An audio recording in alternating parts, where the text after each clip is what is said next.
السلام علیکم ورحمۃ اللہ وبرکاتہ۔ ہمارا آج کا موضوع ہے اسلام سے قبل عورت کو کیا مقام حاصل تھا۔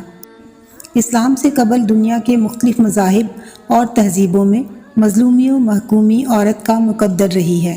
اسے گناہ کا مجسمہ اور قابل نفرت گردانتے ہوئے زندہ درگور کر دیا جاتا تھا۔ اسے خدا کا قانون توڑنے، آدم کو بہکانے اور جنت سے نکلوانے کی ذمہ دار سمجھا جاتا، جس بنا پر اسے گناہ گار، بدی کی جڑ، مصیبت کا محرک اور دوزخ کا راستہ قرار دیا گیا۔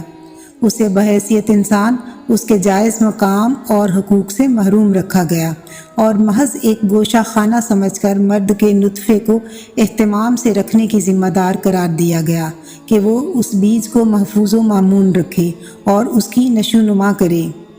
عورت نظام فکر و عمل میں مکمل طور پر مغلوب تھی۔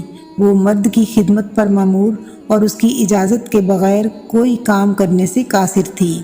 مرد کی وفات کے بعد اسے نکاح ثانی کی اجازت نہ تھی، البتہ یہ حق حاصل تھا کہ چاہے تو ستی ہو جائے یا بیوہ بن کر باقی زندگی گزارے۔ اسے نازیبا عنصر سمجھ کر پستی کے ایسے گڑھوں میں پھینکا گیا تھا جس کے بعد اس کے ارتقاء کی کوئی صورت ہی نہ تھی۔ مرد کے زیر نگیں عورت انتہائی درجہ کے جابرانہ تشدد سے دوچار تھی۔ اسے ذہنی اور جسمانی طور پر مغلوب کر کے اس پر ظلم روا رکھا جاتا تھا۔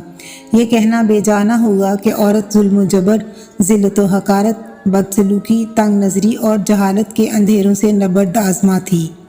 یونان ہو یا روم، عرب ہو یا عجم، یورپ ہو یا ایشیا، ہر جگہ عورت مظلوم تھی اور اس کی کوئی مستقل حیثیت نہیں تھی۔